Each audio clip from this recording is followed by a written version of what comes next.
Just keep matriculating the ball down the field, boys.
In a New York minute, everything can change.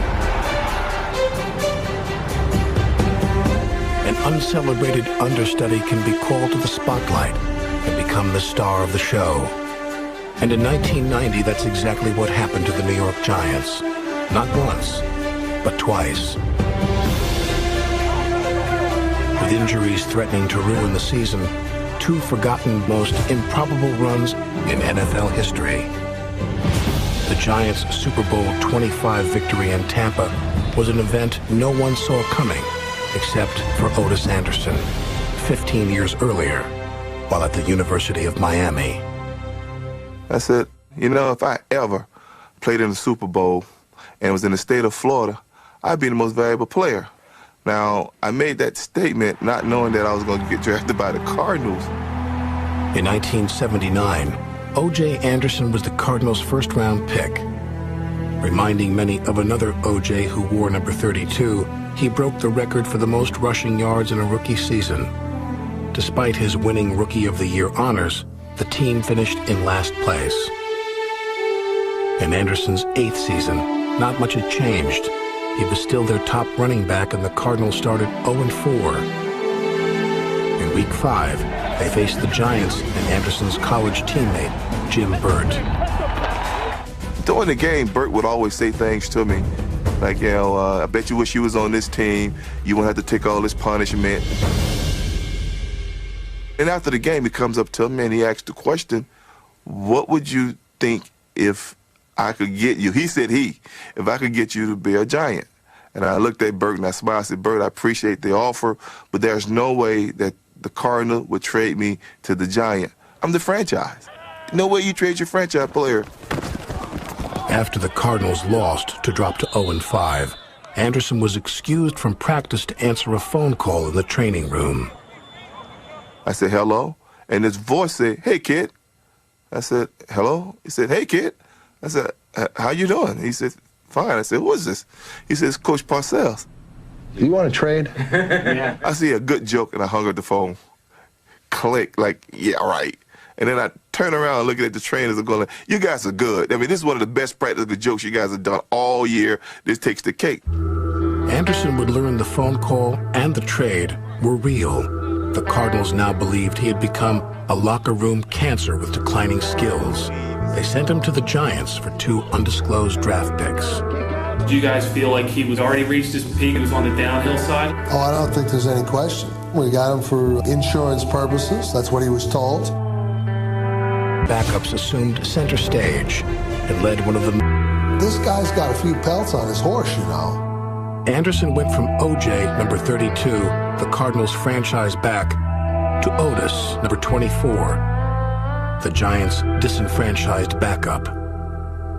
We had to sort of break him in because he had sort of a rough edge to him when he first came. I remember on an airplane ride, we were throwing pillows, hitting him while he was trying to sleep. You know, Ottis was this stern guy and, you know, who threw the pillow at me? Who threw it? You coward, stand up, coward. And so he went back to sleep and everybody on the plane started throwing pillows at him. Then he woke up again and just started laughing, and I think that broke the ice and he became one of the guys. Carl Banks was one of the team captains during the Giants' 1990 championship season. When he was a rookie in 1984, he too had a tough time endearing himself to his teammates. His first step was to introduce himself to future Hall of Fame linebackers Harry Carson and Lawrence Taylor. I'm like, "Hi, Mr. Carson. Hi, Mr. Taylor. I'm Carl Banks." And Harry Carson looks at me and says, "So, what are you going to do to get on the football field?" And Lawrence says, "Yeah, homeboy, what are you going to do to get on the field? We're pretty good at linebacker here." 2 rounds after selecting Banks with the 3rd overall pick in the 1984 draft, the Giants took Jeff Hostetler. At his first practice, Coach Bill Parcells arranged for Hostetler to get a special greeting from the team's most intimidating player. Parcells decided that, hey, the quarterback's live. And I can remember Lawrence looking at Parcells and saying, "We just tap him or what?" And Parcells, "No, it's live. It's live. You hit him." Took a 5-step drop and didn't hit my 5th step when LT just drove me in the back, face down in the mud. My helmet turned sideways. I remember seeing Parcells have to turn to try to hide him chuckling and laughing, and I thought, oh, well, hey, welcome to the NFL.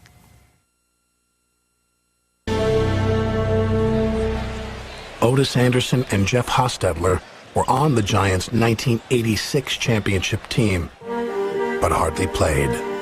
Hostetler was in his 3rd year as the team's 3rd-string quarterback. He was so desperate to get on the field, he volunteered to play other positions. 2 months before Super Bowl 21, he broke his leg while playing receiver. Ended up healing, ended up practicing, ended up going to the Super Bowl. They were telling me we had a wide receiver that had missed some meetings. They were going to deactivate him and activate me. I worked my butt off. I wanted to be on that field. I wanted to be part of it. And was told Friday afterwards that I wasn't going to be activated. I was going to be IR, and that we were going to sit in the stands. I remember calling George Young up and saying, "Hey, how can you do this? How can you have guys that are busting their butt all year long, and during the Super Bowl, the biggest game of the year, you're going to set us up in the stands like we're not even part of the team?" Otis Anderson was active for the game, but felt like an outsider as the team's stars got all the attention. I was kind of jealous.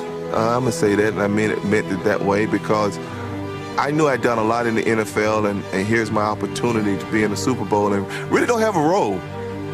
In the final minutes of the Giants' Super Bowl 21 victory, Bill Parcells approached the 30-year-old running back. He said, "You know, kid, in case you never get to here again, here's a chance for you to try to score. I want you to go in there, replace Joe Morris. The play going to be play up the middle with Morris leading, and here's your chance. And congratulations, and thank you for being great to us in the organization." This is what he tells me before I go on the field. All of this.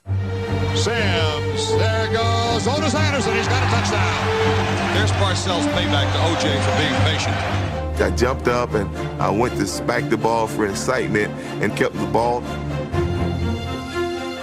Kind of jogged off the field. I come on the sideline, everybody's giving me high five. It was like they were sending me off more than anything else. It was a goodbye more than anything else, and that's kind of how they thought it was end up. Otis Anderson returned in 1987, but carried the ball only 2 times. His past accomplishments were now a distant memory to his Giant teammates. Mark Ingram tapped me on the shoulder. It was his first year. He said, "Otis." I said, "What's up, Ingy?" Because that's what we call him. He said, "You know what, man? St. Louis Cardinals had a great running back." He said, "Man, he wore number 32. That guy, O.J. Anderson, he was my idol." I said, "You're kidding." He said, "Man, when I was growing up in my backyard, I was O.J. Anderson, man. I just loved him. You know what? Whatever happened to him?" And I looked at Mark and I said, "Ingy." I said, "You ain't gonna believe it, but you talking to him." He said, "Yeah, you Otis Anderson. You ain't O.J. Anderson." I said, "No, Ingy, really. I'm the same guy." The season prior to 1990, starting running back Joe Morris broke his foot, and Parcells gave Anderson another chance to make a name for himself. I'm going to go with the regular people. All right, want O.J. or Tillman? Who's your back? Let's go with O.J. All right, O.J. I said, "You know what? I'm going to shock the world." In 1989, O.J. was back, in name and in deed. Anderson gained over 1,000 yards, scored 14 touchdowns, and led the Giants to the NFC East title. I could have scored on that son of a... Hey, from there to I showed speed. I got smart. I could have made 20 myself. We have a good relationship. Otis is not ready to go to the rocking chair yet. I tell you, he's been a joy to coach here. He does exactly what he's asked to do. He's always ready. That's the way. That's what I need to feel right there. You got it. When it going good stuff. I certainly have a lot of confidence in him, and I think that's quite obvious to everyone connected with Giant football that I do. All the good feelings from Anderson's resurgence were wiped away in the Giants' first playoff game. Touchdown! And the game is over. And the Giants are out of the playoffs. Going to the locker room, looking at my career, going, it's over. I mean, whatever I said I was going to do, it's gone. Tired, sore, legs sore. I mean, hey. Feeling your age, OJ? I'm no young pup. Anderson told teammate Maurice Carthon the loss ended his dream of winning a Super Bowl MVP award in Anderson's home state of Florida. And Maurice looked at me and he said, your dream may not be totally over. I said, why you say that? He said, you know where the next Super Bowl is? I said, no. Where? He said, it's in Tampa. I said, wait a minute, Tampa, Florida? He said, yes. I said, Maurice, as I sit on this stool, we're going to play in that Super Bowl, and my dream is going to come true. In the first round of the 1990 draft, the Giants selected running back Rodney Hampton. Rodney Hampton, first-round draft pick. I know what that means. As a player who went to St. Louis as a first-round draft pick, you're going to play. In the season opener against the Eagles, Hampton scored the team's first touchdown. The Giants won the game and established their formula for success: a mistake-free offense and a dominant defense that would allow the fewest points in the league.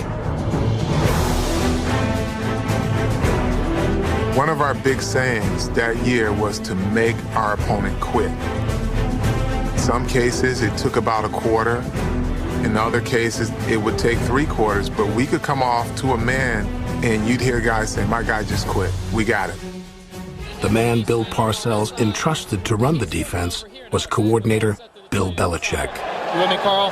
Yeah? I know he was looking on this side. Bill, here, before you start telling about plays, you better tell him that we alert for the hurry up. We got it, Bill. We've already been over. Belichick was allowed to be autonomous in the way he ran the defense, but yet Bill Parcells had to put a check mark next to every game plan. No, Bill, don't leave it like that. I'll alert you to the fact that he might not be coming out. If Bill wanted to see something, and Belichick overruled him, Parcells would tell him to his face in front of everyone, quit broadcasting the game and call it defense. If it doesn't work, you're fired. Parcells may have threatened his coaches, but his strongest motivational tactics were saved for his players. Tell that undisciplined center we got to get his head out of his ass. Parcells used to tell us all the time, you're not that good. They're ready to quit. Yeah. We just run for 2 first downs, and we keep giving them a holding penalty. Now get in the game, man. You're a mediocre team. You've been mediocre all year. You're probably going to be mediocre at the end of the year, and you need to understand that. That is sort of the relationship Bill had with his players. He would do something or say something crazy to you.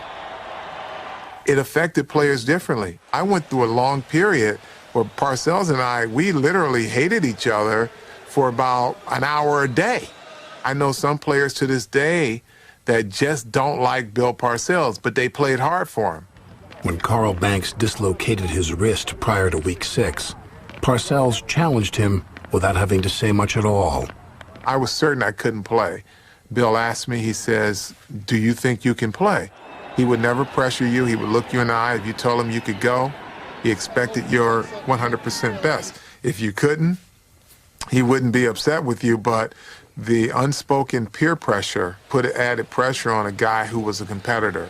And I knew from the minute I finished that conversation with Bill that I was going to go out and play, and I knew that if I could will the pain away, I would perform well. Spurred by Banks' heroics, the Giants won to climb to 5-0. But for Banks, the win came at a cost, playing the game with one good arm he broke his dislocated wrist. Doctors told him he'd be out at least 2 months, possibly the rest of the season. I said, okay, I'm making it back because, quite honestly, they had brought in Johnny Cooks, a guy that could play my position. Johnny was good, and I liked to watch Johnny play, but I didn't want Johnny to be playing in my position. The Giants' defense without Banks continued to tear apart opposing offenses.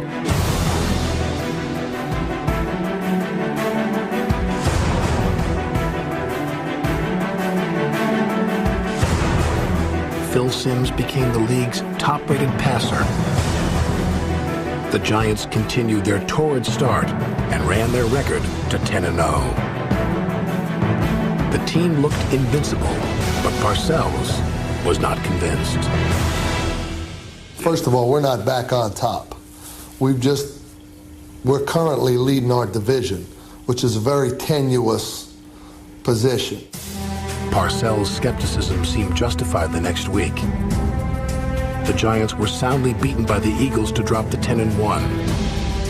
Banks returned for the showdown the following week with the 10-1 two-time defending champion San Francisco 49ers. Down by 4 in the final minutes, the Giants had first and goal from the 9. The 49ers made a stand and now had bragging rights over the Giants for the NFL's best record. Ronnie Lott was in Phil's face at the end of the game, taunting him, and we don't forget those type of things. So it wasn't one of those deals where their players teased us, we went in the locker room and cried because we weren't good enough. It just motivated us, and we wanted to see them again.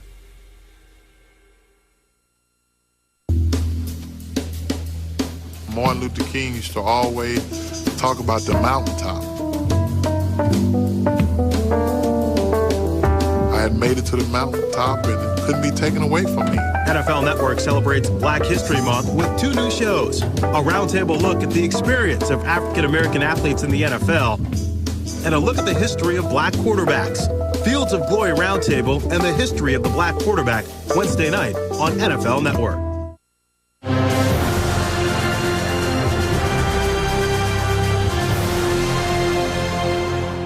Heading into Week 15, the Giants had lost 2 out of their last 3 games. Their next opponent was the Buffalo Bills, the team they would meet in the Super Bowl. Their season was at its critical point. Jeff Hostetler was at his breaking point. To comprehend why, it is necessary to understand all that he had endured throughout his professional career. His troubles began off the field in 1985, following the birth of his first son, Jason. Everything looked great, and we were celebrating, and I ended up going home probably 1, 2 o'clock in the morning, and I remember the following morning getting a frantic phone call from my wife. The doctors telling me that they didn't know whether he was going to make it. Jason was admitted for open heart surgery, his first of 4 in the next 11 months. While his son battled for his life, Jeff fought for his pro football livelihood. His first chance to play quarterback in a game did not come until 1988, his 5th season. He got his first start against the Saints, ahead of veteran Jeff Rutledge. But at the start of the second half, Parcells made a change. I'm at the end of the tunnel, and Parcells comes up past me and nudges me and says, I'm going to start Rutledge the second half. It has nothing to do with you. I just have a gut feeling. Well, that gut feeling right there had ended it for me. Bill, are you concerned about the effect of pulling Jeff Hostetler out of the game at the end of the first half against New Orleans? If his sensitivity level is too great and he can't cope with a little adversity and a little criticisms, then yeah, it might have an effect. I'm certainly not worried about the player's ego. And those are the decisions I make. And, you know, if he's unhappy with the Giants and, you know, doesn't feel like he has a future here, well, fine, he can go somewhere else. I want guys that want to beat Giants. In my eyes, severed everything. I was done. I couldn't play for him. Hostetler requested a trade but was denied. Feeling dejected, he found inspiration from his now healthy 3-year-old son, Jason. After all the things he'd gone through, it hit me that, you know what, If he can make it, if he can continue to struggle, continue to fight, then I'm going to continue to fight. Parcells' handling of Hostetler took an unusual turn in Week 4 of the Giants' 1990 Super Bowl season. Where's Haas? Hostetler! Jeff! Where's Hostetler? With the game still in doubt and Phil Simms playing well, Parcells pulled him for Hostetler. Runs to the 10, he might score!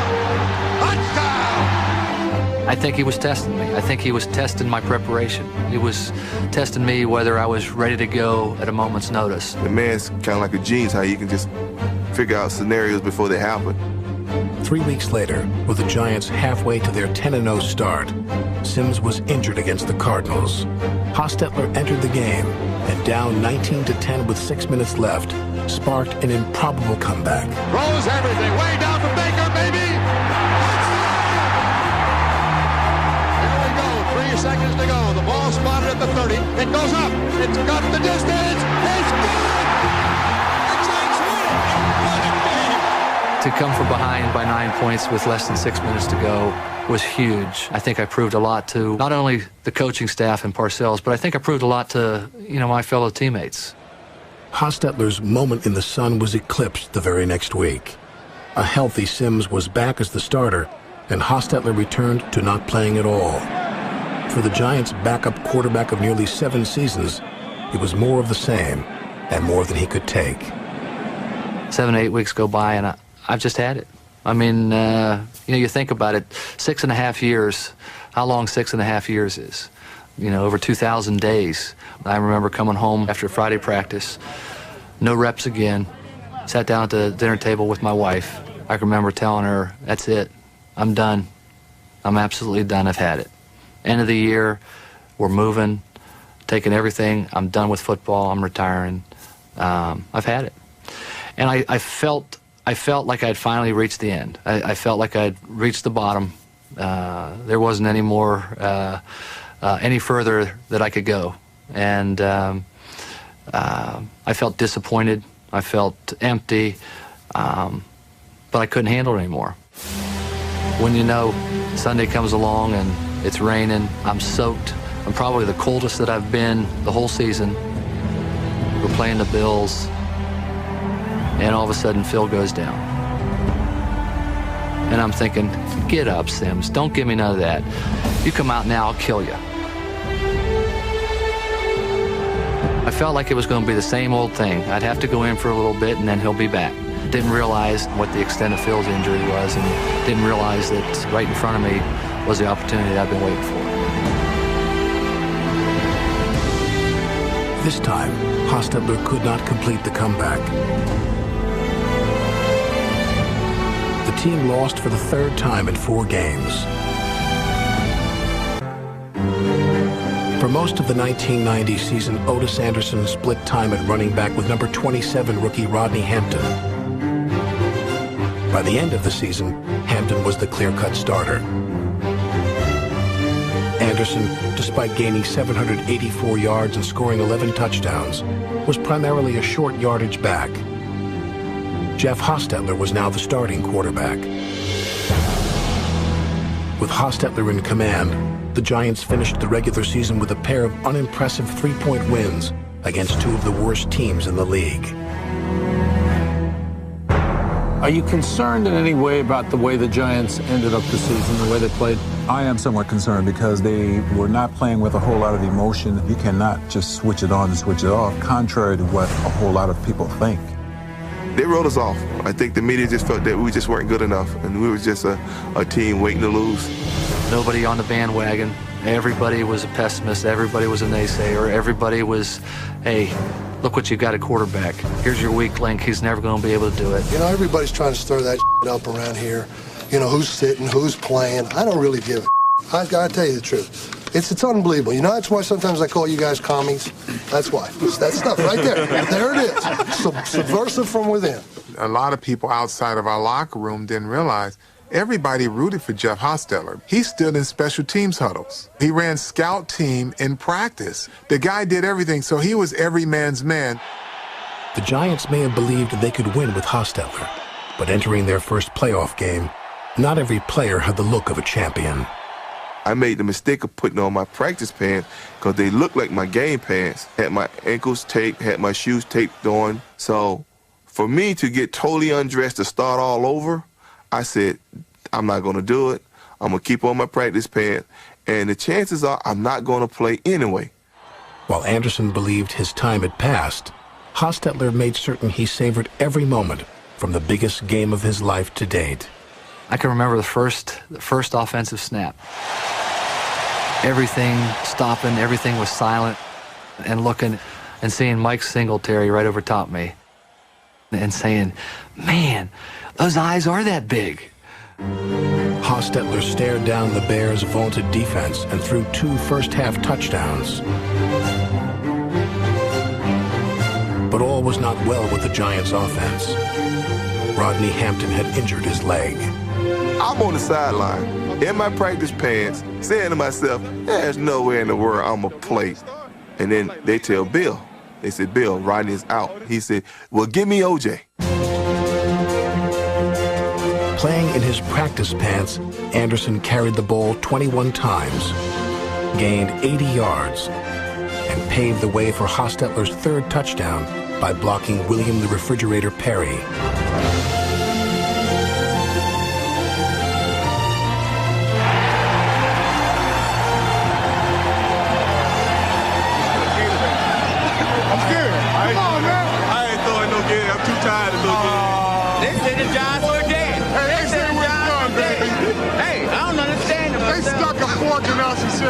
Hey, 7 cents, so they're back. We're back. They're back. We made a statement that we're back.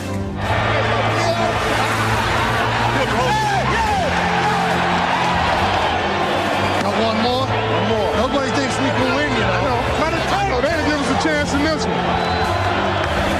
After the convincing victory, Parcells approached Hostetler and offered some words of encouragement. They weren't great comments, but Parcells didn't give a whole lot of great comments. But I can remember he made a comment, if we didn't win it, it wasn't because of the quarterback, which to me, that was a pat in the back, and he doesn't give a whole lot of pat in the backs. Parcells told Anderson he had regained the starting running back job under one condition. He must continue to wear his practice pants during games. And I remember Parcells telling me, I'm going to pay the fine, and because we won, you wear it again next week. For a rematch with the 2-time defending champion 49ers. They were the team. They were going for their three-peat. They were flashy. They seemed to be the media's choice. And the Giants were a mere formality. We were coming in to get beat and sent home. Before the game, Parcells told the players their travel options. With no week off before the Super Bowl, the winner of the championship game, instead of heading home, would fly directly to Tampa. Parcells had indicated to us that you can pack for 2 days or you can pack for the whole week. And I remember Parcells throwing down a suitcase, and it was a big suitcase. He said, I guess you know which one I'm packing for. The Giants and 49ers staged one of the most physical games ever played.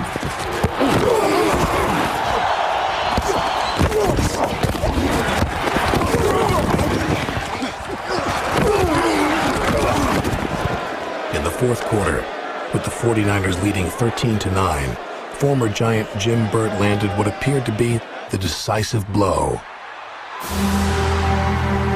My leg snaps back and twists, and I can hear it pop, and I've got a burning sensation, and I'm down, and I'm feeling like it's over. Hostetler is down. He's hurt. Really gave him a shot. He's hurt. The trainers come out, and I can't even talk to them. I can remember finally settling down a little bit and answering some of their questions, and then feeling a little tingling from my head down, and just saying, yeah, I can do this. He's up on his feet and walking off the field. Unbelievable after that hit. Hostetler recovered, while the rest of the Giants prepared to rally around him and strike back. I knew the guys around me, you know, my offensive linemen of the offense, I knew they'd do anything for me. What I didn't realize is how that defensive unit responded to that. It was eating them up. We were angry. It probably wasn't a dirty play, but because it was Jim Burt and he was one of our guys, we were upset. It was unspoken that if you hurt one of our guys, we knew the guy to go after.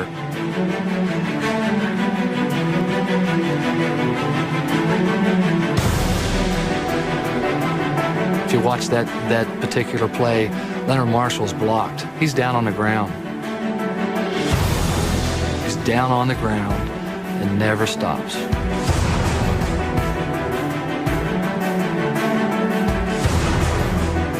He hit Joe, and we thought he killed him.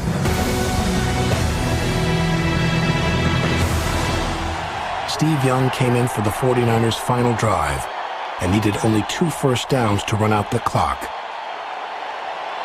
I remember Mark Ingram saying, here's my chance to go to Tampa, my chance to play in the Super Bowl, and now it's going down the drain. And I said, Ingy, it's my destiny. We're going to go to the Super Bowl. He said, come on, Juice. He said, they got the ball. They running out the clock. I said, I'm telling you, Ingy, it's my destiny. It's going to happen. Something going to happen. Scrimmage, and the Giants have the ball. Lawrence Taylor out of the pack with the ball. Offensively, we've got very little time, but we have enough time, and we know we can do it. Hostetler's trying to pass, runs away from trouble, turns upfield, runs to the sideline and throws on the run, and completes to Bavaro.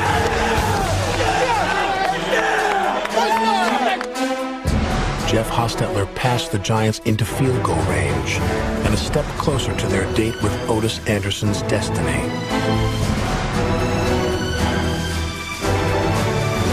All depends on Matt Barr. Oh, my goodness. If the field goal is good, they win.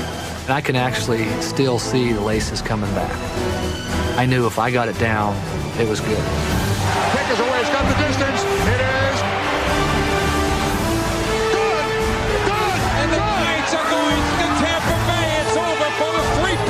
Getting on a plane, and instead of heading back to Newark, heading southeast. Damn right! They said just be right! I love you, baby. I love you.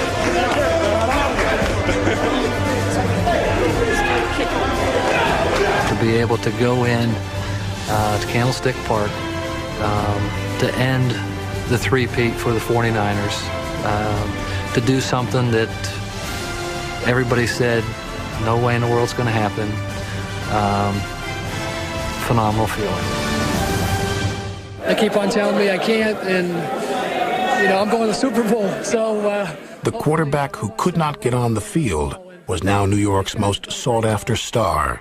Broadcaster John Madden wanted to interview him next. And Bill Parcells was coming up past me. As soon as he got to the buses were taking off. So I told the guys that were with me, hey, I only do this interview if you hold the buses. And they said, don't worry about it. He's not going to leave. Nobody's going to leave. So I do the interview with Madden. I come up, and I think there were 4 or 5 buses, all of them gone. Madden came up and said, what's wrong? And I told him that Bill took off. And he just started laughing. He said, I'll get you there. Well, I thought, how in the world are you going to get me there? I have no idea even where the plane is. We got on his Madden Cruiser, and his driver made a couple calls, pulled to the airport, and we pulled this back gate, and somehow the back gate opens up. I can remember walking up onto the plane, and Bill was sitting there right away in the first row. And I can remember the look in his face where he was as surprised as could be that I was there. And just the nod of approval that I'd found the way to get there was all I needed. It was the perfect metaphor for the Giants season. The team everyone dismissed, with the quarterback everyone overlooked, had found its way to the Super Bowl. Prior to Super Bowl 25, the United States had entered the Persian Gulf War. The event altered some of the usual Super Bowl customs. Disney had interviewed all of the guys that they thought were potential MVPs the day before, and it had all asked all of us that if we were selected MVP, we had 2 things that we could say. One was, I'm going to Disney, which is traditional, or we can say, I dedicate this game to our troops. And the air base here in eastern Saudi Arabia is again under attack. We must have... While Otis Anderson watched the war from his hotel room, the Giants coaches studied the heavily favored Buffalo Bills. They decided their best chance for an upset was to feature their 34-year-old running back. Parcells said, we're just going to pound them to death.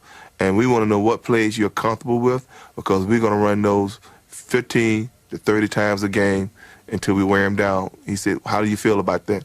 I said, Bill, I'm ready to play. Whatever you do is fine by me, and I look forward to the challenge. Bill?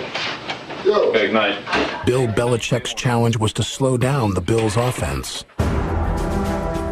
In their 2 playoff games, Buffalo had scored 44 and 51 points. He said, you guys are going to have to trust me.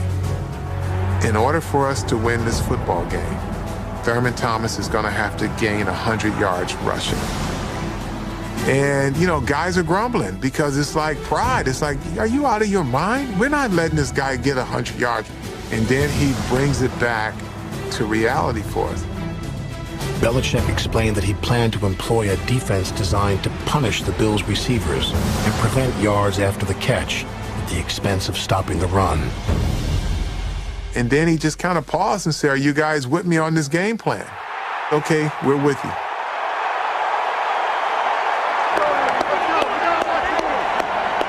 First of all, Super Bowl, without a doubt, the ultimate as far as emotions. Nothing prepares you, the feelings that you have standing in that tunnel, waiting to be introduced. Quarterback from West Virginia, number 15. Running out and seeing everybody holding the little American flags. I still get chills thinking about that time. And so you go from that to boom, ready to go. Carl Banks put Belichick's plan into action, and the rest of the unit followed.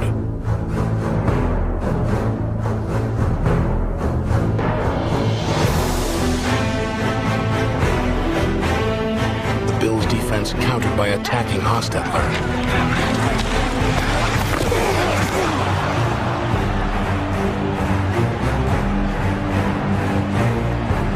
Cracked open the ammonia capsules and put it right underneath my nose, and I didn't react. And they told me to breathe deep and didn't react. For some reason, I can remember the face on the doctors looking and rolling their eyes thinking, uh-oh, we're in trouble. Hostetler staggered back, but with Buffalo ahead by 7 and the Giants pinned deep, the Bills' Bruce Smith nearly delivered the knockout.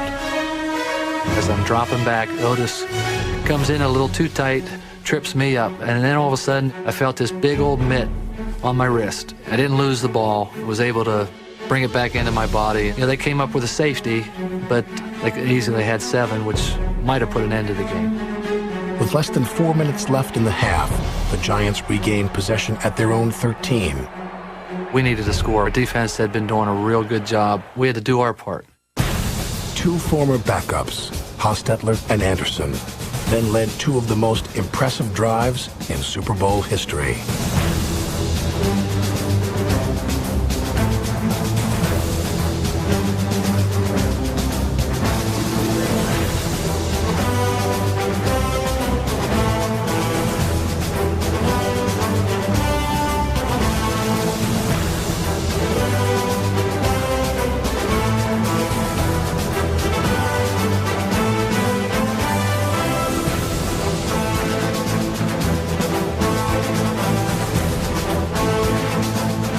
Hitting Mark Ingram on a crossing route and just watching.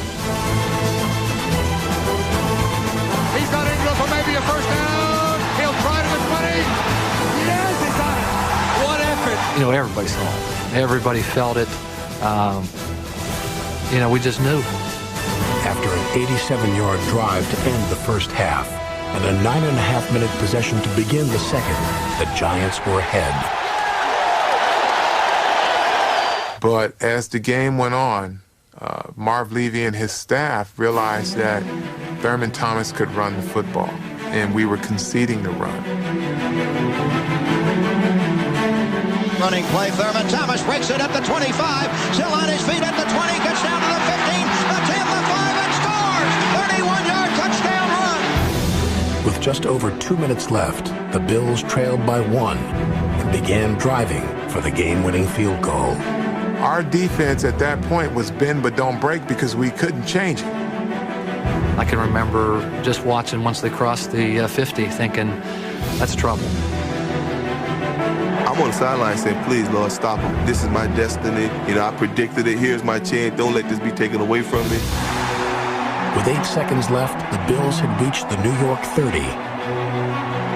The fate of the Giants now came down to a 47-yard field goal attempt by Bills kicker Scott Norwood. A guy from Disney was standing behind me saying, if you miss this kick, you're the most valuable player. And I'm like, what? He's like, if you miss this kick, I want to hear that. You know, I just kind of shook him up. I don't want to hear that. I want to see if he's going to make this kick. And then on the other side of the field, they were telling Thurman Thomas, if you make this kick, you're the most valuable player. I went to the one end of the sideline, kneeled down, just told myself I gave everything I could. I'm going to watch. I'm just going to watch everybody no matter what. Scott Norwood. He can fire the shot heard round the world now and win a Super Bowl. I can see the snap. I can hear the kick. He hit it good. And I remember just slow motion and just watching the ball and not being able to tell whether it was good or not.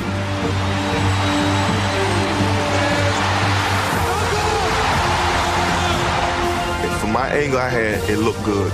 It wasn't that big of a miss. It was maybe about a yard or two. And I couldn't see anything but the body language of the guys that were on the field.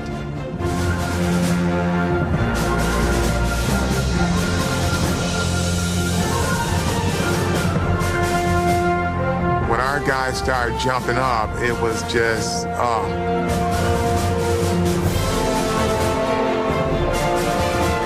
Went over to hug the coach, and he asked for a ride. Take me for a ride. You know you go. Let's go. Let's take this.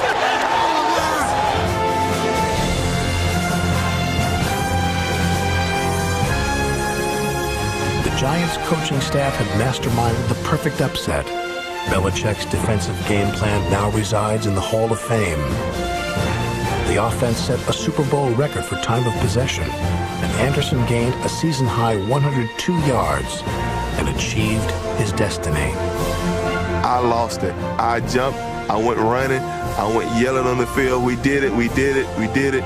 And the guy from Disney running behind me saying, you the MVP, you the MVP, you the MVP of the game. And the guy's chasing me, and I'm going like, leave me alone, you know. We won, we won, we won. I'm dedicating this win to our troops. And everybody shouting my name, OJ MVP, OJ MVP. And I just kind of dropped tears at that point in time because I just couldn't believe that my dream of 12 years had finally come true. And it was in Tampa, and it was what I had predicted. Come on, boys. Haas, you did it, man. Congratulations. I think when it really hit me was standing up on the podium with my two boys and my wife who was pregnant with our third, and realizing that 6 weeks earlier, I was sitting at a table telling my wife that was it. You know, that kind of hit. They said it can't be done. It won't be done. It was done. Something that they said would never happen, couldn't happen. Here we are. We've won the Super Bowl.